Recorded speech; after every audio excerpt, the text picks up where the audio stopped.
Swim check 1, 2. Bike check 1, 2. Run check 1, 2. I think we're ready. Let's try this.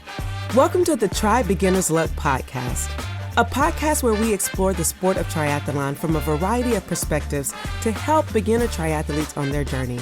I am your host, LaToya Shines. What's up, good people? Welcome back to another edition of Try Beginner's Luck.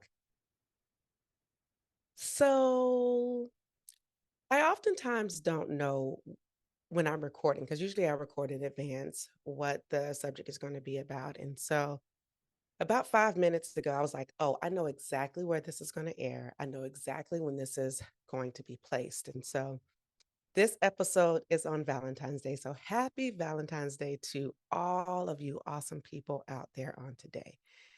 Of course, on Valentine's Day, we celebrate love and couples and things of that nature. And usually I try to have a couple on who's experienced, who tries together. But this year, I was like, I need to do something different, because I come into so many people who don't fully love themselves. And so I said, wait a minute, this guest, you talking about radical self-love? Check. You talk about unapologetically shows up for herself? Check, check, check. You talk about someone who cares less about what people say about them? How many checks can we not check right now? Because it's just like, whoa. If you see her on the social webs, you already know it's on and popping. Very vivacious in color, full of energy. And I love what she's doing for people of color in the space and bringing awareness not only to people, but to people who are in larger bodies. What? Yes, yes, and yes. She is showing up in a way that's saying, if you don't accept me, it's your problem. Stop looking. Okay. All right. So if you're paying attention, or if you follow on social webs, you probably know who I'm talking about, but I'm just going to go ahead and give you a little bit of her background. She is the founder and CEO of Running Fat Chef, a freelance writer, motivational speaker. She is one of Hoka's global athlete ambassadors. She was named and noted by the Root 100 as the most influential African Americans ages 25 to 45. LaToya Shauntay Snell, yes, is a multi-sport endurance athlete. Oh, yes, she is. And so, without further ado, I want to bring to someone who shows up for the fitness and wellness space, who is radical self-love. Welcome to Try Beginner's Luck, LaToya. How are you doing? I am doing wonderful. Thank you for such an amazing opener. I feel all loved and everything. I love that. Well, you should be. I give everybody, or at least I try to give people, a really amazing introduction, because how many times are people telling us how we're not good? Mm, And so I feel like when people come to my show, I get to do what I want to do. And so I get to celebrate people. And yes, I will always celebrate people, because I think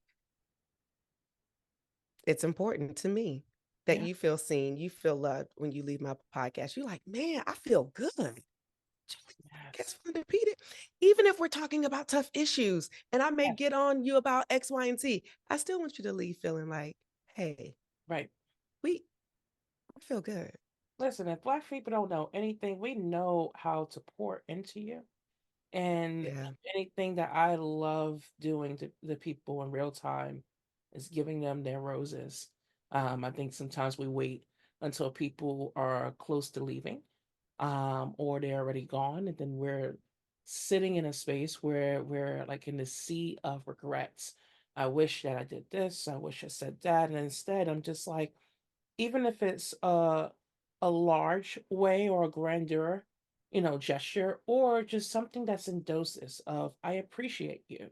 Yeah. Hearing those words, seeing those actions, feeling it in real time is something that all of us need, so like when I heard it, I was just like, oh yes, like, I'm just over here like snapping up, like, okay, okay. I'm like, yeah, that's me, like, because I mean, at one point I didn't know what that meant. And then that when I actually started getting that, it was like it was like large doses, and I just didn't know how to process it. Sometimes when some of us get that, we're not equipped to know, how am I supposed to actually process it? How do I actually nurture this? How do I take it? How do I keep this going? How do I actually fill up my own cup without looking for someone else to actually pour into me? And these are all the things that I've been doing, whether it was in the fitness and wellness space, my previous work, being on open mics, and doing poetry, my work when I was in the culinary field, and then thinking about just being like being a someone to somebody and having that certain role. So whether I am being a mother to my son, being a spouse to my husband, being a friend that's like, around the way, that's like, hey girl, I don't want to talk to you about sports. I want to tell you about my man. Like I'm always thinking about, how do I properly water the people around me, even the ones that may not know me or haven't earned me yet? How do I water those people and show them the best version of myself, so I can give myself permission and they can give me permission to show the other layers of myself that may not be the best wrapped, but they know that it's always cared for. So that's what I'm always mindful of when I wake up and when I close my eyes every night. Mm, that's good. And I appreciate your standpoint. And when you said that I want to be able to water into others who might not know me, I feel like that's what this podcast does. Yes. And sometimes you don't know until you meet people in person that that's what it's doing for them. Even though it's, to me, I'm like, it's talking about sports, it's talking about this, but we don't know what some people may be struggling with on the other side. And they heard something in someone's story that touched them. And they're like, okay, this person had this type of failure, but they went on to be a professional. What can I do now? Right. Right. Like, and the thing is, like, here's the beauty about sports. When we look into it, sports is essentially a muse. It's a vessel for to have other conversations. When we are praising somebody about their athleticism, their grit, their tenacity, the things that get them going, learning someone's why. Um, there's a backstory that's there. There's something that may have happened to someone, or something that became that spark. And when we put it out there the right way, or I won't even say the right way, even the right or the wrong way, there's a lesson in every, physical activity, every mental activity, every hurdle. There's a lesson, that's if we're receptive to it. And sometimes the lessons may not be properly gift wrapped. It may not be, like, honestly, I think that sometimes those are the best lessons, when they're not, they're not in this pretty bow tie and ribbon, and it's like, and that may look like in our space, coming in first place, coming in second place, having this, certain type of body type that is, typically celebrated, or having a complexion, that basically gives you a gold star, or assumed that's better than another person. And what sports has done for me, I can say, in general, regardless of what discipline I've ever got into, um, is basically made me question a lot of what my purpose is. What can I do at this moment? And then having to reflect on itself and say, wow, look at the things I've created, without trying. I thought that I was entering this space for this reason, but whatever it is out there in the universe, it's like, hey, I want to give you five other options of ways that you can go about it. Now, you can go according to this easy road and just let it be self-serving, but there's going to be a harder road that's actually ahead. But I promise you, it will probably be much more gratifying than just doing this for yourself. And essentially, what I've opted to do, time and time again, is actually take the harder road. It has not always been easy. It is sometimes thankless. Sometimes it is hurtful, but I'm always thankful for the lessons that it provides me. And at those moments, I'm not always gracious about it. I'm just like, why is this happening to me? Why am I being targeted? Why am I hearing about this? Well, that wasn't the message that I was trying to get across. And um, honestly, I look at sports almost the way that I had to look at it when I went to LaGuardia Community College, and I was taking up commercial photography. I had a professor, his name was Javier Lorenz, and this was like my second or third course there, when it came down to photography wise. He had us do this project, and long story short, at the end of the semester, he had us put up 8 photos that we took with film cameras, and we had to essentially put these things out a certain way. Then we had to step back and let our classmates and the program directors to essentially look at these images, but we couldn't say anything. And that's how I look at sports. At sports, we're putting in all this work. We're trying to present ourselves a certain way. We're trying to do all of the things. But once the work is out there, and when you have somebody else looking at it, it's like there's really nothing else to be said. I already put everything out there. But now somebody else gets to examine my canvases and say, this is how it made them feel. And I have no control over that. Whether it's positive, negative, or neutral, I have no control over how they see me, of what I have done for them. And when I've shown up in sports, I didn't realize how much I would be a force. And in these different spaces, showing up as me and then fighting to always show up as me. Everything from my hair color choices, my skin, though, which is something that I do not have control over, the way that I speak and articulate myself in the public, the way that I elect to still write articles or write really long posts on Instagram, and people are just like, "Girl, like who reading all that?" And I'm like, "There's an audience for it." And when people were just like, nobody's gonna read past the second or third line," and I'm like, "I promise you, there's somebody out there."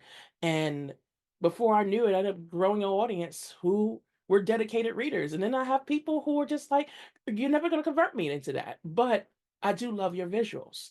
I love what you represent. I love the way that you storytell. You're doing the storytelling aspect through visuals or through imagery. And that is me essentially going right back into my photography class, listening to Professor Lorenz saying, once you put those canvas up and you make that step back, those are the areas that you don't have control over. And but everything else before it, the adventure, the hardships, the hiccups, the beauty, the going out there, that part you have complete control of. Yeah, even when you have to make the changes and pivot along the way, you have control over that. And the beauty of that is that what sports is for me. Sports is just another art form. Um, and I'm a ridiculous lover of arts. So there's nothing wrong with that. You said a ridiculous level of what now? Arts, art, Art. yeah, Art. Yeah. yeah. I can see that. I mean, uh, just in like how you post, the things that you wear, you can tell that that's artistry behind that. But I want to touch on taking the higher road, Mm. Ooh. or the, excuse me, not higher, because, Yeah. harder. Yeah, That's the what you harder said. yeah. Taking the harder road. Because sometimes, as we're thinking about this audience being first timers, it could be a hard road for them. Yes. And what on the other side of that hardship that may appear to be hard or challenging at first could be very rewarding and gratifying. Yes. So, talk about some of the hard roads that you've had to go through and how, as a result, the feedback has been unfavorable in terms of how you made people feel and Ooh. or how people have seen you and not have received you well. That crazier part about this is that I would say I will welcome anyone into my introduction to the public eye in 2019. That year I was picked up with Hoka. It was my first year of becoming officially becoming a Hoka Global Athlete Ambassador.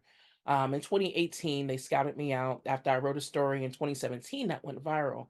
I At that time I was running my sixth and seventh marathon.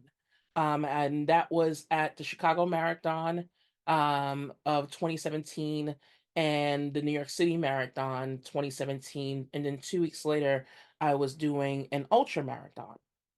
And there was a 60K. That race doesn't exist anymore. It's the New York Road Runners Knickerbocker 60K. And during that race, I was heckled from sidelines where a guy told me, and I quote, "It's going to take your fat ass forever."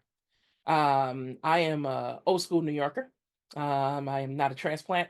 And if anyone knows about 80s New Yorkers, well, we're going to tell you how we feel in the most colorful of ways. And sometimes it might be an introduction with our hands. So, now I did not. I'm thankfully I did not do the last part because I had two other runners who was on the sidelines and they're like, this is not going to end well. And, and I was just like, you know what, you're right. I'm at the 21st and 20 between the 21st and 22nd mile. What's the point?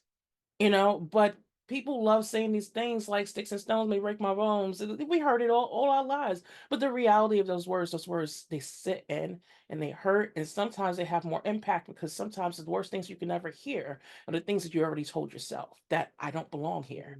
Mhm. And for me, for a long time, I was finding it in different messaging. Sometimes it wasn't as abrasive as somebody telling me you don't belong here. It was more like, I don't see me.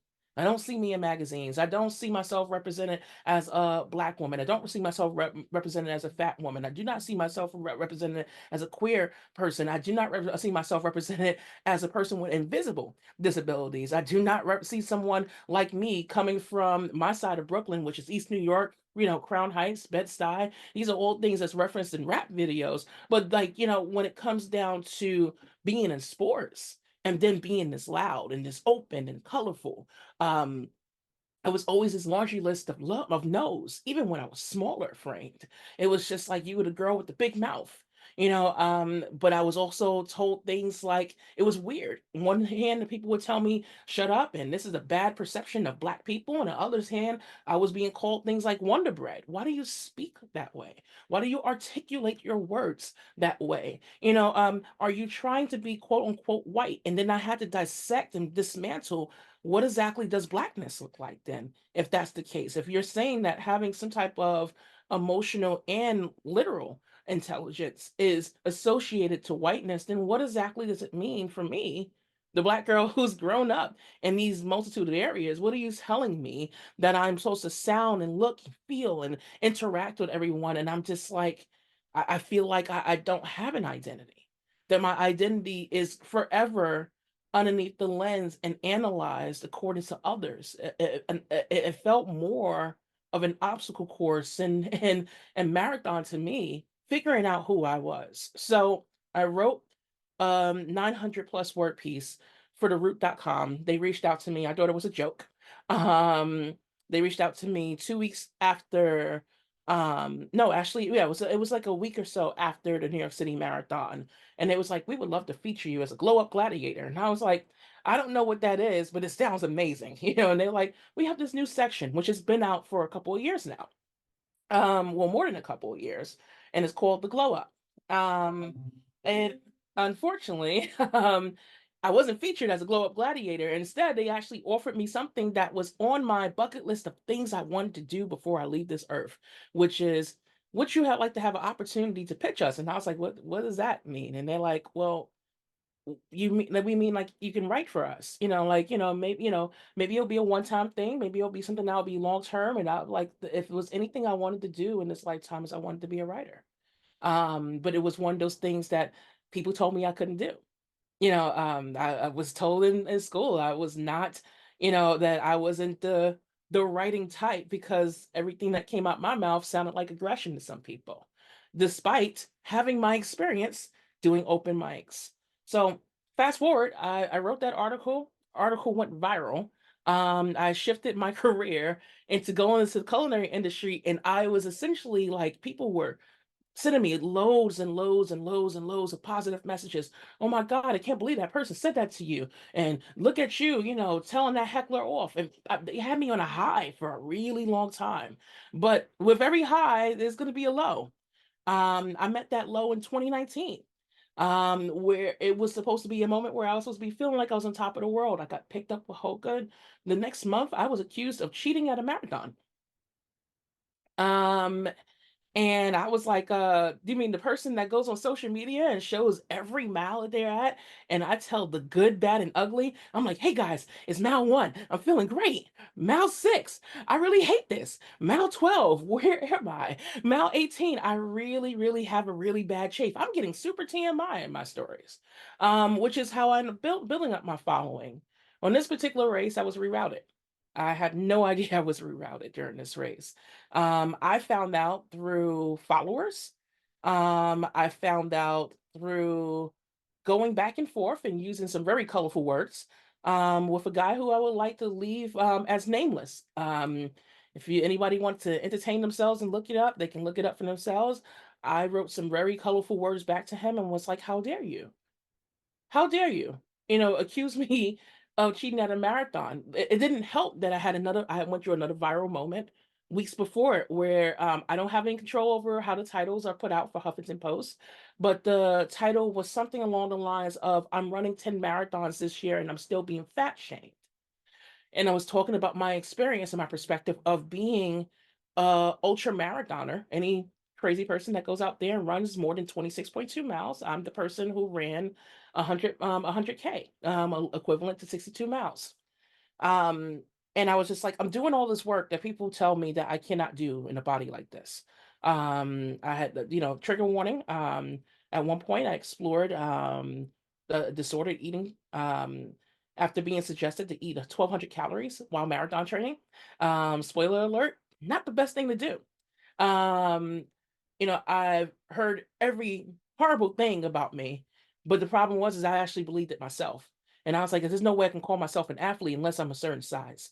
And then I started realizing that after I had all these letters pouring back at me, I'm like, I'm trying to become something I'm already am. And I'm looking for validation about something I've already been doing. So now that I'm here, why am I scared of it? And it's because I just didn't see anybody that looked like me. I didn't hear anyone that sounded like me. And then when I stopped looking for that approval. Ironically, the people who I was looking for was already there. I look to my left, look to my right. I'm like, there goes another plus size marathoner. There goes another, black woman who's out here doing the same thing I'm doing, and we're friends now. We're oftentimes confused for each other, and that's my homie Myrna Valerio. Mm. And it's crazy to be in that. But 2019 was supposed to be the best year of my life, and I found myself going back and forth with this one particular guy that led to a woman who stalked me for 19 months, and the internet watched it, and people basically essentially told me in there so many words, shut up and dribble. You're an athlete, you're an influencer, you got to get used to getting negative feedback. But what I didn't sign up for was to get death threats from random people. I did not sign up for being harassed morning, noon, night while I'm sleeping. I did not sign up for damn near getting attacked 5 times. Thankfully, I'm well versed in self defense, and I will not go into detail with that. Of how much my extent of my background is. But if it wasn't for these tools, I don't know. And I don't wish onto anyone to experience those low points I've gone through. And everything in me at one point was just like, it's not too late to hide. And it's actually not too late to disappear. If anyone can actually follow where I'm going, because I don't want this to get flagged. Um, I hit rock bottom. I Even while I was being celebrated, I didn't have enough money to even afford mental health services. I literally went from a career that was almost six figures to going back to five figures and making the equivalent of what would be someone at McDonald's before the minimum wage went up. Because what people don't understand is that that money is now being split with other people. So some of the stuff that you're hearing about in Hollywood translates the same way when it comes down to some of your favorite content creators and influencers out there. And it's hard. And it's like a lot of this was just like, how do I normalize this type of abuse? And people are literally watching me drowning. And when when we use that metaphor of drowning, we always think of something dramatic, of it's loud. Drowning is not loud. It's quiet. That person's already under and they're fighting and it's loud to them. It's not loud to everybody else. Nobody knows that the person is drowning until they see that body float. And that's essentially what I felt like. And I was expected to do that over and over and over again. Be graceful, show up as you, change up your language. Now I was being accused of the things I remember from childhood. You're too loud. The way that you're talking, like if you show up in a space like that, how do you expect people to give you respect and be very deliberate? How do you expect white people to give you respect? They gave you permission to be here. And I was like, no, no, no, no, no, no. Let's be clear here. Gave myself permission to show up in this space. Gave myself permission to show up while fat, while black, while chronically disabled, while queer. I give myself permission to do that. But I was constantly being told, not just from people I didn't know, but I was hearing this even from friends who were not in my position. So I felt like I was just moving through this alone. Even as my family watched, my husband was supportive, my friends were supportive. But when I'm going to these races and traveling literally around the world, most of these places I was traveling alone. And it's really easy to stay there. But for me, all I know is discomfort. My chronic conditions is probably the thing that saved me at the same time, while it makes me probably one of the things that I'm probably not the most confident in. What it's taught me is that as a person who's used to being in physical discomfort, there's nothing more uncomfortable than not being yourself, than not trying, than not daring yourself to say, I've done and explored everything possible, and this is my end product. And for me, there's a personal joy and a radical joy in that. And I'm daring and challenging myself to show up as me, not as my representative. I'm not trying to be the next Serena Williams. I'm not trying to be the next anybody. I'm trying to be the next LaToya Shauntay Snell. That's me.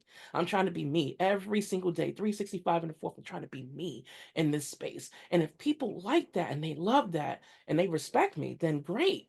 But if they don't like me, then maybe this is not my people. Maybe this is not my community. And being consistent about that, at first, I was met with a lot of aggression. People were just like, in the influencer world, I'm going to unfollow you. Okay.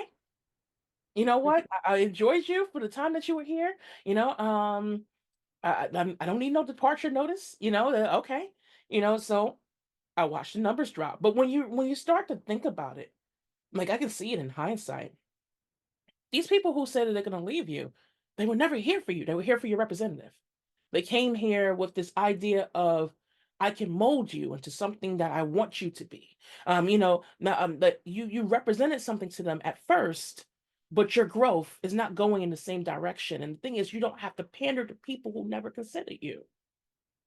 They never considered you. So for 2019, the hardest lesson was to navigate through the real things that were not just in my head, like the death threats, the people who are telling me that I don't need to be here, navigating through my own brain, and then having to remind myself and check into myself to say, what does LaToya Shauntay Snell look like at this moment? What is she trying to do? What is she trying to accomplish? In 2020, I was able to meet the person who will become my triathlon coach. And that's Morgan Lattimore. Mhm. Amazing, amazing, amazing, amazing dude. He's like, before I take on any of my clients, so whether I met them through the triathlon community or not, he's like, I always ask them a list of questions, and he's like, what's your why? And I told him something generic. I was like, oh, well, I want to see the best version of myself. And he was like, frankly, bullshit. So I'm going to ask you again, what is your why? And it took me about close to an hour as I was just talking it through with him. And I came to this statement of, I just really want to emancipate myself. And maybe if I emancipate myself, then maybe I'll be able to emancipate others along the way. And he's like, that's your why. That's your real Mhm. why. And he's like, you don't know who you are yet. You don't even know who you're becoming. And that's when things started to click. It like literally sometimes you just need the helpers. Mhm. Like you think that you got things figured out. Like I still don't think I have everything figured out. And I'm okay with that. I came to a peace with that. But sometimes we are gifted this opportunity to be around people, even the negative people. So we can figure out along the way of what we're trying to build, what we're trying to Mm. become, what our legacy is going to be.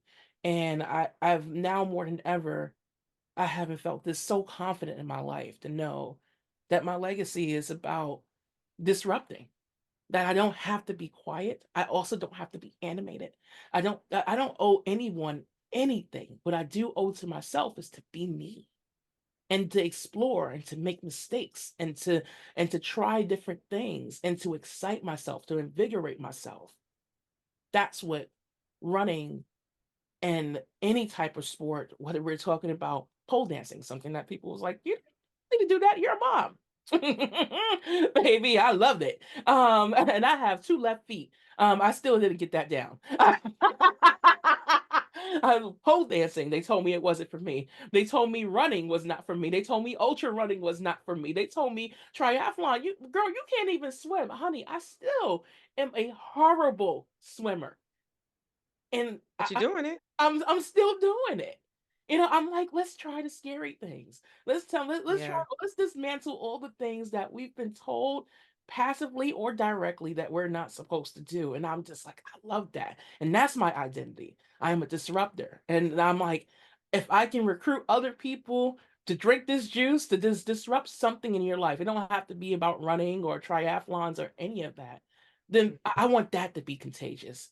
We already Yeah. have enough bad stuff out here, Yeah. that's telling us not to do something. So how about we just take a chance on ourselves? Yeah. Let's talk about this emancipation. So I feel like you were emancipated to try. Yeah. And that's how I kind of heard about you. And I think Hoka helped to elevate that because they gave you an opportunity to try a triathlon, right? So shout out to Hoka for giving you that opportunity. But let's talk about you found out you wanted your why was to emancipate yourself, Yeah. to break free, from the bondage. Um, so what does that look like now? Mm. You, you Yeah. have this freedom, you have this platform, you have this coach, you have this opportunity to try. What did that look like? Learning how to swim, since you say you're still a horrible swimmer, Still hard. learning the bike. Yeah. What did that feel like? And then transitioning to running and putting them all together. And you've also done duathlon. So you are a Yes. multi-sport athlete, Yes. but many people don't know that because they only associate you with running. Running. Yep. Yeah. Let's talk about this emancipation to try because I feel like we started with self-love, but I feel like emancipated to try is the title. Yeah. I like that. See, Like, I feel like this is what the yes. title is gonna be, so we're saying it, Yes. We're gonna emancipated to try. try. Yes. Come Like, on. yeah, like, so when Hoka reached out to me, they reached out to me the beginning of 2018. It was for a magazine called Huck Magazine. And it was like from somebody's Gmail account. I still didn't understand how people pitch, and I didn't realize like, oh, freelance writer is not exactly they're not exactly writing me or reaching out to me all the time from a business email. They might be reaching out to me from their personal account. So once I got past that, and I was like, okay, this is not a scam. It's very real. And I had this freelance writer who was just like, hey, they would love to, send you two free sneakers. And my whole thing before I even came into the idea that I was somewhat of an influencer, I was so anti-influencer. I didn't believe I was one until 2019. So it was a lot of things that Hoka kind of unwrapped for me along the way. So 2018, they the Huck the person that was writing the article about me for Huck magazine was like, they want to send you two free sneakers. And I was like, that's cute, but I'm not wearing anybody's product and co-signing to anything that I don't believe in. That's something that's been my morals for years. And at times I'm like, that's probably the thing that stopped me from being a millionaire at this point, and I'm okay with that. Like I am completely okay with that. I think that anything that you're gonna sit here and say I'm going to co-sign it. I'm like, you really need to know how this thing works so you know how to advocate for it. And I do the same thing when it comes down to people. So here I am I'm working with their product or whatever. And I was able to meet the team. The team asked me in person, the first day I met them, they asked, what do your dreams look like? And I was like, man, I was like, my friend Myrna Valerio, my ultra running buddy, she was just like, I read her book before it actually got published. And she talked about this crazy race called the Javelina 100K. And it's in the desert. And I was like, but financially, accessibility is a huge thing. I'm like, I don't have money for this. I don't even have money to buy your sneakers, to be very frank. I was like, I barely have enough money to pay for pay for clothes, to be in this scene. Cause when I was out there, first time I went running, people were just like, what are those? Before that became a trend. And it was just like, what are those? And I'm like, Payless Shoe Source. They burn out in about 20, about 20 hours in. I don't have any sneakers anymore. They're just feet. That's what they're called, feet. So, so this is all I had, had access to. And Hoka was just like, we can help you with that. But then that's when it came with like, I didn't know how to process that. I'm like, I'm a Brooklyn girl. I'm a 1985 born Brooklyn girl who was conditioned to the idea that nobody gives you anything for free. I'm like, no, no, no, no, no. There has to be some type of strings attached. And they're like, no, no, no. We'll help you with the entry, and we'll fly you out, and we'll supply you with clothing.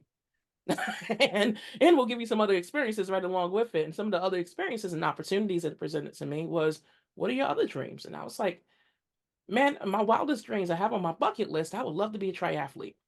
And they're like, well, what race do you have in mind? And I was like, one of these days I'm going to do either a half Ironman or a full Ironman. And it was like, well, we sponsor that. And I'm like, okay, so what else do y'all sponsor? Like, like, because it feels like I'm saying my dreams out loud, and then I've never had the opportunity where someone was like, I can help you with that, and actually follow through. I've had a lot of people say to me, like, yeah, I'm gonna be there for you, whatever. And next thing you know, you're looking around like, hey, it's 3 sessions in. Where you at? What happened? Where you at? Where you at, friend? Like I mean, and these are like, people who I trust, who I feel like I can be vulnerable with. But what I didn't get is that sometimes, people's dreams don't align with yours, or maybe the people that is willing to help you are not the people who are equipped to help you with certain things, or at some point you exhausted out the help. At that point, it's not that you're a bad person. It's more like, this is as far as I can take you. Now you got to take this other journey and find your other helpers, or you got to figure out how to do it on your own. And essentially, that's what Hoka helped me with. They was just like, if accessibility is a thing that's a barrier, let's help you with that. But when it came down to the actual training itself, it required me to show up. The I wish that it was a happy ending to that story, to say, I did the Iron Man, and I lived happily ever after. But the reality of it is that I was great when it came to the training for the running portion. And when it came to the cycling was not an unfamiliar territory. Anyone that goes and take a deep dive into my social media, particularly on my Instagram, you would have recognized I started off doing yoga. Um I was doing bathroom yoga because I couldn't afford to go to classes. Lily was like, it was the Did you space. say bathroom yoga? Bathroom yoga. I cannot make this up. I was doing yoga asanas in my bathroom because at the time my child was probably about 4 or 5 years old. He was my little big head, bobblehead baby. And essentially, I didn't have time to go to even the drop-in classes. It's like, pay whatever you have. I couldn't afford it. Couldn't afford it. Not to mention at the time, I thought I was going through body dysmorphia, which is something that a lot of people go through. I was just like, you want me to go in there with shorts and a bra, or like a short short, and I'm supposed to be in the room, and I'm gonna be the biggest girl in the class, and I'm black? No, no, no. Mm. And, and my friend, who was one of the people that was an enabler, she was like, and she has a high pitched voice, and she will kill me when she hears this. I literally I would say, I can't go in there, and she's a black instructor, and she's like no more than 5 feet, and she's like, everybody farts. If you're worried about farting, everybody farts. And she's gonna get me for that voice, but that's literally how she sounds. So she has a high pitched voice, but she's she's short and mighty and powerful. And she was taking me through these asanas, and that was like my opening. Those are the enablers there. Hoker became my enabler, where they were just like, we can help you see through this. But the problem was, is I was taking on so many things so quickly that I got excited about the help, that I didn't pace myself. So by the time it got to doing the Ironman, I was like, oh, I did all this running training, I did all this cycling training, I didn't do nothing about the swim. Like the swimming, I psychologically I wasn't ready. So I almost drowned twice when I was a kid. And I believe that Mm, some of the stereotypes that's associated to Black people in swimming, we don't do that. And I also have a mom who told me her horror stories about when she went to what was it, Prospect Heights High School in the 70s. And she's like, oh, I told my swim instructor that I had my menstrual every day. Until the instructor just got tired and was like, I can just fail you for the class and you don't have to take it again. And essentially, that was her hall pass. So when I heard that story, I inherited her fears. And then the mm, take a chance of being in a 3 foot pool, like, a lot of kids want to go to the pool and we're jumping around. And I had a kid that literally thought it was funny the first time, pushed me into the deep end, steadily pushing me into the deep end. I got scared and I almost drowned. Second time, my husband was trying to be that brave person for me. He got me to a place where I was bold enough to get to, I think it was like 4 or 5 feet, and then a kid jumped on my head. I went into mm, instant panic. And we are like anyone that swims that knows when you are fighting and you're flipping and flabbering around your arms and the legs, you're exhausting energy. And instead of just putting your hands down at your side, let your body naturally do what it's going to do. It's going to flow. mm. And I didn't know. I didn't when you have that education, like that education is powerful. I didn't Yeah, know that. Like calm your brain. Like yeah. your body is going to float. It's going to do what it's designed to do. Yeah. And I didn't have anyone that had that language, including my husband, who was just like, he learned like a lot of kids did. They threw themselves into the water and they figured it out. And I just was not that person. I am not naturally brave. I'm going to be very honest. And that sounds crazy to a lot of people when they hear my story. I'm like, I'm not naturally brave. I am the person who I don't kill water bugs in my house. Me and mice do not get along. I do not like scorpions or tarantulas or the idea of running into the desert and knowing that I might see a coyote. Like, no, no, why? Mm, Like that's not me. So a lot of the things that I'm doing these things scared. mm, 90% of what you see me do, I am doing it scared. And it doesn't matter how much I've done it over and over again. All it does is just build onto my fear because I've been diagnosed with CPTSD. I have really bad anxiety. I have deep depression. And these were things I've been working through over the years. And it's essentially the more I've been doing this, the more my confidence been building, the less that I've been actually meeting that fear anymore. Because now I've already dismantled it and I've been educating myself along the way of how do I face this step by step, not the way that somebody else may train me, things that make it make sense inside of my neurodivergent head. Okay. okay, so I have a question Yeah. because you know how to talk. And I was like, if you don't jump in here, Mashonda, you're not going to get a word in because Mm-mm. LaToya can go I can go. because you're a storyteller. Yes. But I want to pause because I want to go back to you have this coach. Hoka is allowing you to have your dreams. You bit off a lot. So you didn't realize all the things that you were biting off. So what happened to the race? Did you do the race or did you No, not do the race? I didn't do it at all. I did not do it at all. I was just like this because the coach that they gave me originally was training me how to do an ultra marathon. And I was like, oh, I'll figure out the swim because I was scared to ask for help. Like when I say that, Mm, because to me, I was just like, they already gave me so much. I'm not used to somebody saying, "Hey, here's some sneakers to test out." What? What do you mean? mm, Test out these sneakers and see how I like it. And after I saw like the third and fourth packages, I was like, I don't deserve this. I'm okay. not a pro athlete. Like I'm not used to people giving me things, and I wasn't looking at it as I still didn't look at myself as an athlete. So like that's why I can't say it enough. It's one thing to have an opportunity presented to you, but when you don't just think that you deserve to be in that spot, it's hard to receive it. It's like Yeah. getting your roses. That's nice. Yeah. You gave me the roses, but I don't know what to do with this. But you lived a little bit more. Yes, it And did. you found out something to do with it because that's how I met you in person. I Yes, met you in person in July 2023 yes. at the Philadelphia Women's Triathlon presented or by Domo Sports. Domo Sports. I love them. And so, right, They they is good people. yes.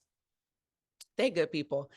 Um, and I don't think I saw you until it was the bike course because you were a Yes. rabbit for me in a good way. That's I hilarious. was like, That is hilarious. I Yes, kept yes. following the rainbow braids. I said, I'm gonna track her down. I Because love that. I Oh, was like, I had some Philadelphia, Rock and Roll Philadelphia triathlon was my first triathlon. And so that course has some trauma on it, right? I mean, it's a whew. half, it's not the full course, it's half of it. But I But had been working so hard on my cycling. And I was like, my goal is to track down everybody who's in front of me. And I then it's so funny because my girlfriend who came and did the race with me, Brianna, yep, Brianna, I'm putting you, she was trying to track me down. And she was so close, but she didn't make it. Just putting it out there, Brianna. But we have those internal goals, love it. right? And it's healthy competition. So I tracked because you think you had rainbow locks at the time. Yeah, like this is probably like a spin-off from what I had. Like now that Yeah. was like more fall, but they were really bright.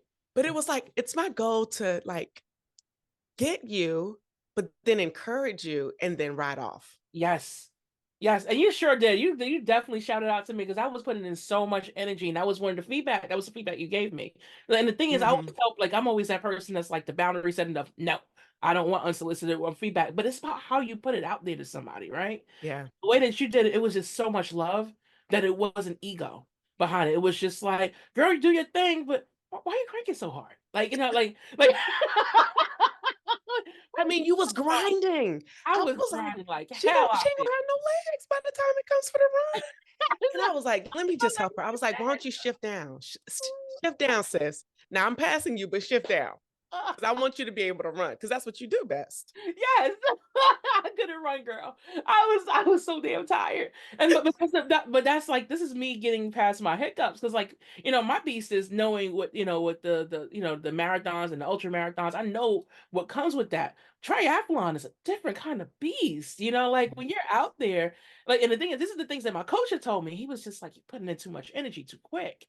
Like, and that's still my issue with almost any discipline. I go in there like a sprinter, not remembering, baby, this is about endurance. Pace yourself. Take your time. The course is not going anywhere, but you got to understand the other part of me is battling. I'm used to being the last place. Mhm. So for me, I'm just like, I got to get to this part to get to this part, just so I can have at least a remote, slim chance of making it to the end. Because with my running background experience is, I know what it is to come into finish lines last. There's a possibility that there's no medal, there's no amenities. Everything's being dismantled. That's if they even remember you're out there. So when it came down to entering someplace like Delmo Sports with the Women's Philly Try, where it really is a celebration, Yeah. that felt weird to me. Even with doing this for the second year, I was just like, no, maybe I lucked out the first year. And then having that by the time I'm meeting you at, the 2023, I'm just like, oh, so they really are inclusive. Like we're not just saying the word inclusive. Like, it's not like a pretty, wrapping paper of inclusivity. They actually do it. So now I'm able to give myself permission to do the things that I'm actually been told. I'm not moving in panic mode. So what you saw in me was like, yeah, I was excited to be on the bike, but I was also in panic mode because I already had the experience from 2022 where I knew that hill was coming. And I was like, oh Lord, okay, let me give myself permission to slow down then. Yeah. Yeah, like I think with any sport, any discipline, um, becoming friends with your trauma, and being able to give Mhm. it a warm hug, and saying that everything's going to be okay. You just got to pace yourself. That's probably the mantra and the thing that I'm working Mm. through, especially with triathlons. Yeah. So becoming friends with your trauma, which is swimming, Yeah. talk about you've done demo sports now for 2 years in a row where Mhm. you've had to do the swim, where you get to swim in Kelly Pool. It's a 300. It's a 300 yard. I think it's a 300 yard That's why I swim. got to correct you there. So I've signed up twice, and literally at the last minute at both events, I was like, I can't. Like my anxiety No. has been crippling. When I say like, so I think a lot of people are so used to me muscling through that they don't like. I think that it's easy for me to mask how bad my anxiety is. So to date, there's been only two events that I was able to do well, a swimming portion, and both of those were virtual. So every time I signed up with Domo Sports, I literally told them at the last minute, and I told myself this year that's not happening. I'm already signed up for 2024. So I told Okay. myself this year, I cannot back out of this. So literally, I was just like, hey, like at the time it was Rachel, I believe her name is Rachel at Domo Sports. I was reading, Mm-hmm. and I was like, hey Rachel, I really need to drop down, and she's like, you sure? And I was like, my anxiety is so bad. The first year I was ready, and then my menstrual came. So the other part of like of my element is I have chronic illnesses, and I have 10 of them. One of the things that plague me, well, two of the things that plague me the most, is stage 4 endometriosis and polycystic ovarian syndrome. And Mm. they cause all different types of debilitating cramps. I'm used to running in conditions where my menstrual has literally seeped through, my clothing. I was terrified in 2022 because this was a day, and I apologize to anyone who is not used to hearing this so graphic. I'll spare you details. With endometriosis, it can make you clot, Mm-hmm. Mm-hmm. to a place where it is not just physical discomfort, but it is a time where an invisible illness like that, an invisible condition, makes itself very, very Visible. um it's in your face. Yeah. There are no tampons or cups or pads that can hold on to it. And I can't swim with a pad unless I want to have, extra air. And all I kept thinking to myself is, I'm gonna go into this water and they're gonna see a sea of red, and people are gonna be grossed out, and I'm gonna ruin everybody's experience. Even though I Mm. knew I knew at that time I was much more confident in 2022 to do that swim than I was in Mm. 2023 because I put in more time. And I had time Mm. with Morgan after we had did the Iron Man documentary, and he was just like, he's like, we got to get past this fear of, because I had an issue, like I have sensory issues like crazy. So Yeah. for me, I have a problem with water going in my ears and my nose. And he's Mm. like, we're gonna take this off during this filming process. And I was like, Morgan, we didn't talk about this for the film. And he's like, no, no, no, no. He's like, screw the cameras, screw the video. He's like, no, you're gonna learn how to get past this fear. And Yeah. I literally sat there and was like paralyzed for like 45 minutes. And I'm like, I guess we're not filming because and they literally just they kept the cameras rolling, and he got me through that process. And I'm like, everybody needs Morgan in their life. Yeah. He just kept saying the right words to me. And he's like, imagine your son standing here. And he's like, aren't you always brave for your son? And I'm like, I'm always brave for my son. He's like, do you want your son to be scared like this? And that was the thing that clicked. And I was like, it's like, There it is. I hate you, Morgan, but I love you. So, so 2024. Yes, 2024. No, that's not an option to me. So what I'm looking into is trying to find, and I mean, maybe this is a bird call to someone in New York City. Even if I have to go to Philly just to do it, I need a swim instructor that's physically here, either in New York or in Philly, that is willing to work with me. That's my biggest. I need someone who's trained and proficient to work with someone who has that type of trauma, and is willing to go back and forth with me. Because the thing is, I get to a place where with consistency, Mm-hmm. I'm brave. And then if I have 2 weeks off, it's like I took 3 steps back. Mm. I think so, so I don't want to scare anybody, that's a beginner. But the thing is, if that's really your fear, sometimes the consistency is the thing that gets us out of that fear. And then that stuff starts to become intuitive. That's what it was for me with cycling. I didn't learn until I was what, 28? And a bunch of kids in the playground was like, Miss, you can't do it like that. You have to fall. And literally a bunch of kids in the sweetest way heckling me, and was like, how Yeah. this you got to this big old age and you can't ride. I literally had to get myself to a place where I was doing it consistently to get past the fear. So we got you on that. I know some people who know some people Uh-oh. who know some people. So we'll get you some people who can help you with the swimming part. Okay, enabler. Uh let's talk about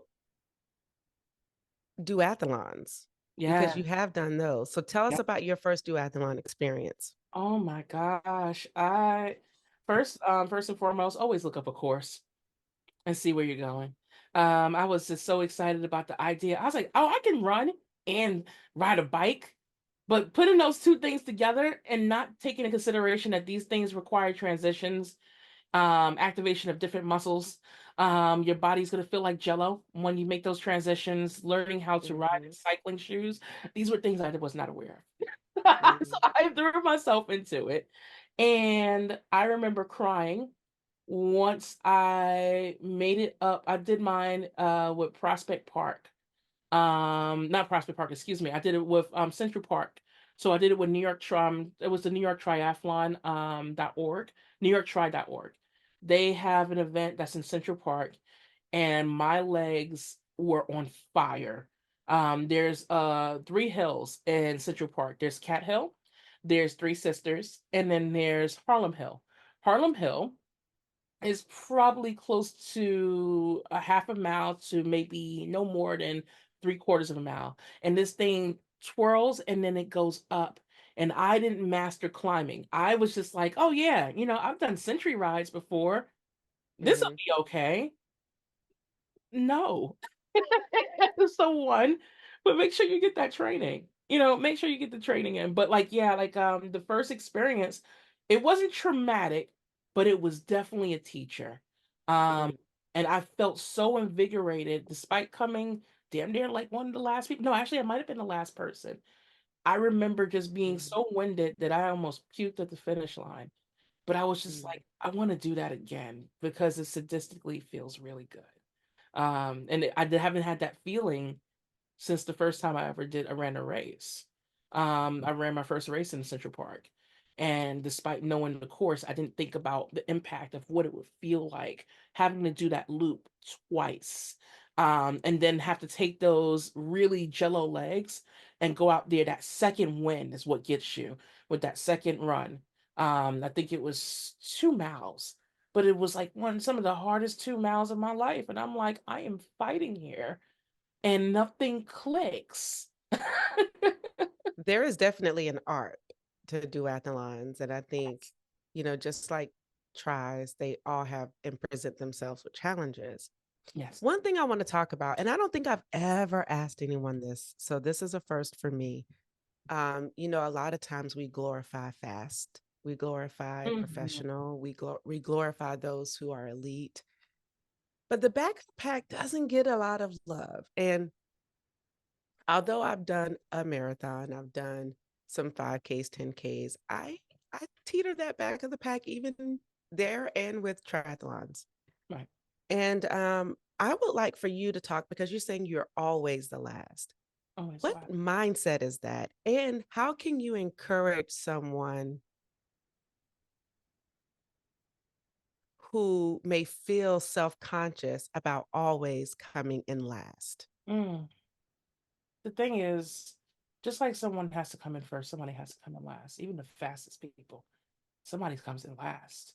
You know, um, but you're not last if you started. Like, so I'll try to make a shorter way of explaining that. For me, I think back to the person who did not consider themselves athletic. I would have never been brave enough to sign up for a half marathon. That person would have never thought that they were capable of doing a 5K. I would have overthought it and thought, have I ever done a 5K in my life? And realistically, I break it down to things that's familiar. So I'm like, a 5K is essentially 3.1 miles. Those 3.1 miles, it might mean that I went to my corner store and back. That means I went right back out and like we've almost all of us have walked a 5K, but we broke it up into sections of our day. So now I'm just like, all I'm doing is just doing this continuously. But before I go to race day, I'm going to train for these things. So a lot of what we're doing is about conditioning our mindset, not just our bodies. Our bodies need Mhm, to get familiar. It's a familiar playground of I'm going to move throughout whatever course this is, whether we're talking about running, swimming, cycling, whatever it may be. We're making ourselves familiar. We're understanding our body. We're understanding our ticks. When do we eat at certain times? When do we hydrate at certain times? And that's great. The other challenges that present itself of being in the back of the pack is the uncertainty if certain amenities are going to be there. So for me, for anyone that's entering any sport, any discipline, I would say do your research. This is like added steps. I always say this, like in the chronic illness community, we call it spoons. We have certain spoons that we have in a day that we can use. So know what your spoons and your triggers are. For one, if your biggest anxiety is, I'm going to get left behind, there's nothing like picking the brains of other people who have done it before you. Hey, have you done this race? How inclusive are they? Are they actually going to stay around and stick around for the person that's last? No, they Mhm. don't. They actually know they're going to tear this stuff down. They was pulling things before time. Okay, maybe this is not the race that you want to do as the first time. Maybe you want to look for something that has a longer distance than your slowest run. And then add on an extra 10, 20, 30 minutes to it. So you're going to have a little bit more feel a little bit more empowered, brave, and considered when you're signing up for these races. Secondly, we have to, I know it sounds cliche, but you have to focus on your own race. Someone is going to be in front of you most of the times. Most of us are never ever going to see first place, and that's okay. That does not mean that you don't deserve celebration. This may mean that you carry your own stuff just to make sure that you are covered. This takes away the anxiety of what if somebody else don't have me out here in this course? Well, I got me. I have this hydration pack, or I have this gel, or maybe I set up my own cheerleading squad. That kind of leads into number three. Sometimes you have to bring your own cheerleaders. Then maybe the people that's out there in the chorus, that's cool. They cheering for their loved ones, and now the crowds are starting to dissipate out there. Maybe your cheerleading is your headphones. You got one ear in, one ear out, and you're moving throughout the chorus. Okay, certain courses are like, we're not going to let you have music. That's fine. Find your helper that's out there in the course. I kid you not. Whether it was through marathons, ultra running, or the triathlon, there have been strangers who have been kinder to me than people I've ever met in my everyday life. They are Mm, inspired by you. They are empowered when they see you coming through. There is mm, someone out there that is always watching. I think we yeah, get caught up with the idea that we need a large crowd to cheer us on. Sometimes all you need is one. And that's let that one person fuel you through until you get to that finish. So, doing your research and figuring out what race will consider me, what race will accommodate for my needs, my wants, my desires, is the best way to go about it. Also, take into consideration that you know when it comes down to your fueling and your hydration, you want to have those basic amenities there. When it comes down to bathrooms, that can be a little sketchy, but this is when I also encourage you to do your homework as well. What other places may be along the route? The reason why I love the New York City Marathon is not because they actually started celebrating people in the back of the pack, but because it's New York City, our unique thing is we have a lot of bodegas. We have a lot of businesses along that route. So I know once I get past that second mile, even when some things start to break down, when the lights go out, when it starts to get, to that sunset point and the crowds aren't there, there's restaurants who it's just like, you're still in a marathon? Oh, you got your bib on? Come in here. Do you need water? Know who your helpers are. that's I, good. I think so many people think that, there's not people that's out there that's willing to actually cheerlead you on. Mm, But this is all about, combining that mindset with the physical efforts that you're already training for. that's it. Now I want to flip this switch a bit and ask, I've talked about being the last person in a race, but what is it like to race in a bigger body? Mm, being in a bigger. And how do you wrap that in to self-love to keep trying? And how can you encourage someone else who might be struggling because they don't fit the mold of the thinner models that are showcased in advertisements, especially in the trial space? I don't recall seeing anyone who is Mm-mm, really representative of a fuller figure for brands that support um, tri suit. I could be just don't know. And there could be Not many. somebody, I just haven't seen it. So Exactly. let me put that out there. So, what is it like for you, and how can you encourage a beginner who might be a little self conscious about, um, yeah, a little bit about themselves as we are, since this was kind of like self love? I want to wrap it up before we get to rapid fire. Yes, With definitely. that, like you said, who? No, no, no, no, no, no, definitely. No, I was following along. Yeah, yeah, because we Um, got to get to our rapid fire questions, but I yes, want to yes, just, because that's something that as a fuller figure woman, you know, not fuller figure, I'm plus size, I'm a big girl, always have been, right? But I look good with mine, and I'm yes, okay with that, right? yes. But it's sometimes hard to see when you don't see a lot of people that look like you. And so I know you've dealt with it, and I just want you to offer some encouragement to this audience. Right. So when it comes down to being plus size, I do not look at myself as a burden. I do not. I encourage people to take up all the space and not just the expression. Take up all the space, literally and figuratively. Take up the space. Practice to stretching out your arms. Looking in the mirror and staring at the mirror and just taking in all of you. It helps when you are out there and you are trying to tackle that new thing. It doesn't have to be a running environment. It could be walking into your office and being brave. So that might be, you know, loosening up your shoulders, standing up straight. About that confidence speaks through. Um, you know, for me, I would say in the beginning it was very uncomfortable. Instead of ignoring or what people would say practicing toxic positivity, I don't encourage that. If anything, I tell people feel it. Make notes of what you are feeling, what things make you feel uncomfortable, and then I want you to look at that same list and ask yourself, where is this coming from? Do you have a root, a element of where this is, a source of where this is coming from? Most of the things that I've learned about being plus size, I realize a lot of this stuff can be debunked. When it comes down to the BMI, the body mass index was never created or crafted to be used in the medical system. When I took that away, I'm like, okay. Um, well, other things, so give me something else. Like, like when it came down to the lack of representation, I was like, you know what? Then maybe I have to be the person that creates the community. And it doesn't have to be this dramatic thing of I, plus size girl, have to go out here and I'm going to represent all runners. No, we don't need all that. And instead, I'm just going to represent myself. I deserve to be here like everybody else and make that a mantra. But that mantra is not going to be something that just comes about overnight. It requires consistency. It requires practice. So if it means that your first training run looks like putting on the clothes and then looking at yourself in the mirror, maybe that is your first step. I think that some of us need to dress the part so we can feel like we belong, to acknowledge that we do actually belong here. Most times people are going to give you this routine of, oh, when you want to go to a gym, you got to put on your clothes. Now go into the gym, and then they're not giving you the nuance that's in it. Before you go to the gym, check out what the hours look like. Check out when they're high and low. How many people is going to be at the gym. If you have anxiety about being stared at, maybe we need to build up our comfort level in doses. There's too much advice out there that's telling people just show up. Do it. It's almost like when you see the January 1st campaigns, go out there and work out hard, and then you're burnt out by day 21, and you're like, I don't see any progress. This is not happening, fast enough. This is not supposed to be a happy meal.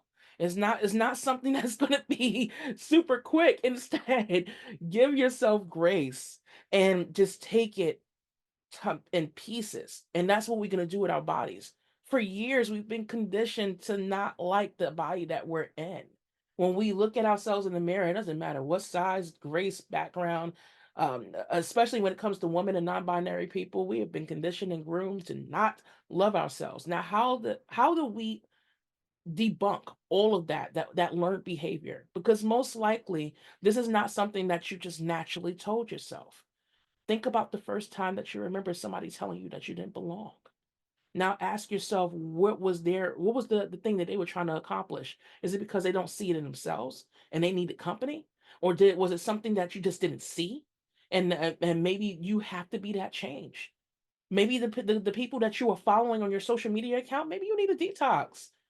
refresh the feed with people who look like you, or the way, or the goal, or where you're trying to go. We don't need to put people in our lives or things in our lives that don't serve us. So when it comes down to me showing up at these races, whether it's a ultra run or a triathlon or a duathlon or being the plus size girl in the pole dancing class, I Yes, I'm just dancing for a little money. I'm like dancing for a little money, or dancing for a little bit of shrimp, or dancing to get away from my husband and my kid. I love them. But I'm Mhm. just saying, it's like what makes me feel good, and Yeah. like it, and that's going to take time. I don't have a magic cure, because I think sometimes people are just like, give me your best tips. And I'm like, honestly, it takes for you to go through your messy to get to a place of self-love. And then even when you think you understand it, something will come in there and give you a remix, and you're like, I don't like the way that this angle looks on me. I don't like the way that the light is hitting me. Take a picture on my better side. All sides of you are your better side, honey. We just got to learn how to love it and take away Mm, all the garbage that we've been conditioned for years not to love. And ask yourself why. Is this something that I truly believe, or is this something that I borrowed from somebody else who was mm, probably equally insecure or threatened by the things that you don't even love? That's the I'm just not I'm not a fan of the whole toxic positivity, smile it away until it gets better. Sometimes we just have to look at it and say, you know what, today I do not like what's bouncing back at me. I do not like the way that I'm thinking. I do not like the way I'm feeling, and literally sit in it for a bit. And then once you give mm, yourself a certain amount of time to say, this is how I'm feeling, now I need you to dismantle it piece mm, by piece. It's not going to happen overnight. mm. Well, let's let the people sit in this because that's a lot. Yes, That it's was a a lot. whole mouthful. A whole That mouthful. I was talk, that girl. that was a lot, especially go through your messy. I'm like, Mm, mm. Listen, listen. This is. so, I'm a girl that likes to take nude photos and be in lingerie. That's my happy hour. Okay. and that's why you have a husband. Okay, Yes. okay. Yes. Mm. So, with that in mind, LaToya Shauntay Snell, thank you so, so much. Thank you. As a person who you mentioned, you have CPTSD, you have very deep depression, you have anxiety. We're just gonna call you healed in Jesus' name, right? We Listen. we are also, you told us about endometriosis and polycystic ovarian syndrome, the things that people can't see that are attacking you, but you're still going out there giving it your best try. So thank you so much for showing up as you, showing up authentically, showing up with radical self-love. And although you've had to grow through that and experience that from the high highs to the low lows, you're showing us by showing up that you can still go through it and still shine at the end of the day. So thank you for shining. With that said, we're going to go to some rapid fire. Uh-oh. Boop, boop, boop, boop, boop. Mm. Okay. So I'm going to tell her this a little bit because you are a multi-sport athlete. Yes. Primarily running is your love. That's where you're at. One of my But, loves. huh? That's like one of my loves. I like One powerlifting. of your loves. Power lifter, but you're also a chef. So Yes. I'm going to curate some things in my head as Mm. we go along. So just flow with me. Okay. But basics, favorite artist, favorite Oh. song. Oh. Okay. Now you're speaking my language. Okay. Come Okay, on. Pull okay. the artist out of me, baby. I love it. So favorite artist and favorite song. Prince Forever. Okay. Okay. Birthday Twin. I want to be your lover. That's like, oh my gosh. Like do I really have to choose my only one? Yeah, Little Red Corvette. Like oh my gosh. So Prince. Yeah, Prince. Prince Okay. all day, every day. The semi rapid fire, rapid fire. Okay, Yeah, okay. semi. Uh, I'm learning with you, Girl, Latoya. It's like listen. You gotta put me on timers. Listen, I told you I'm neurodivergent, girl. it's okay. It's okay. We all have some special qualities that make us Yes. who we are. It's all a beautiful thing. Food enhancers. Um, good enhancers. What is your favorite thing to cook? Mm. Always anything with salmon. But don't overcook my salmon. Mm-mm. Mm-mm. Okay. That's the best way to get on my bad side. Okay. Now let's talk about pre-race meals. What is your go-to pre-race meal? Mm. Um, if it's in the morning, um, I like to keep it simple. My pre-race meals are typically a half a banana with toast and a little bit of honey, and I'll probably have some type of tea. But if I have enough time, I will do coffee. But that means I have to use the bathroom about 5 times. Paranoia. Mm, the beauties of coffee, but then the ugly parts of coffee, the Yes, bathroom. yes, Mm, yes. But at least you know everything's out. that is true. You know, you're clean and you're ready. Yes, you're cleaning, you're ready. Yes, you're clean and you're ready. Nobody wants to be an emoji. Mhm. Mm-mm. This is no. Okay, focus. Audiobook, podcast, or music when you're working out. I'm sorry, repeat that one more time. Audiobook, podcast, or music when you're working out, or even silence. Oh, I prefer silence. I prefer Silence. silence. Yeah, I'm a talkative girl. Sometimes I need a little bit of quiet hour. A little bit And quiet. Okay. working out does that for me. Taper week. Love it or hate it. Mm. We got On my feels. mood. Oh, these days I've started to love it. Before I hated it. Everything hurts. Mm, Yeah.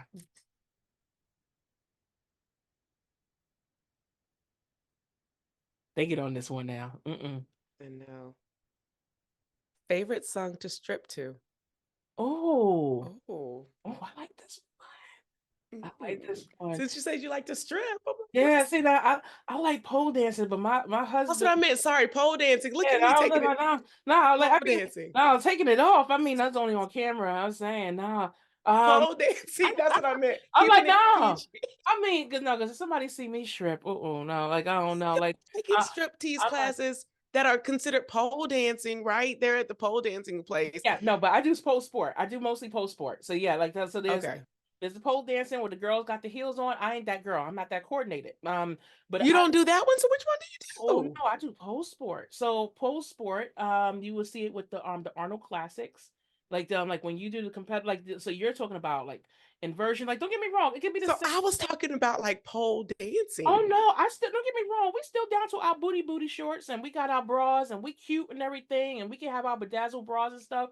However, I am no good in nobody's heels. Not to mention I told you at the beginning of this, I got 2 left feet. I have Gotcha. 2 left feet, sis. I Okay. I, I can't dance. In Okay. a 2 step, I'm doing three. Okay. I'm like I don't even know where the third leg came from, but I promise you it's there, or maybe I got Uh, one. But I am really good when it comes down to doing all of the like the shapes and inverting myself and turning myself into a Prince Simple. Yes, that's me. That's me all day long. all right. All right. All right. But So what how song do does you like to do that to? But yes, I would say Untitled. How does it feel? It is D'Angelo. That's my baby right there. D'Angelo. Yes, you got Okay. because it forces you to slow down, and you got to just feel it. Yes. Girl, it's only you. I love it. I love it. I love it. I am here for that. So, favorite place to run in New York City? Oh man, when I can catch it, I love the Brooklyn Bridge before all the tourists comes on there. If you want a place that you can see the sunrise, um, and you can just watch how it just falls over the buildings and the skyscape, you want to go there right before sunrise and just pause your watch for a minute and just take it all in and then run Mm, across it. And I feel like that is the time where New York actually sleeps. Just a mm, little bit before all of the insanity comes in. If I can't get that, then I'm most likely going to hit all around Brooklyn. But I'm going to hit through Bushwick and Williamsburg. I like the chaos. I love the graffiti. It feels like it has its own soundtrack, and that's the time where I will actually play music because it keeps me on point. mm. And what's your favorite Hoka shooter run in? Oh baby, no, see now, this is where you're gonna get me. Because I'm gonna say three of them. They all for different reasons, but the Okay. Arahi, is a stabilizer. The Hoka Clifton, It's my baby. That's my all-around girl. And the Bondi is my beautiful helper when all my chronic illnesses like to do the machado. They like to do the merengue. So when they are out there and they're playing and they want to sit here and play, they want to play some kind of beat. The Hoka Bondi is my girl.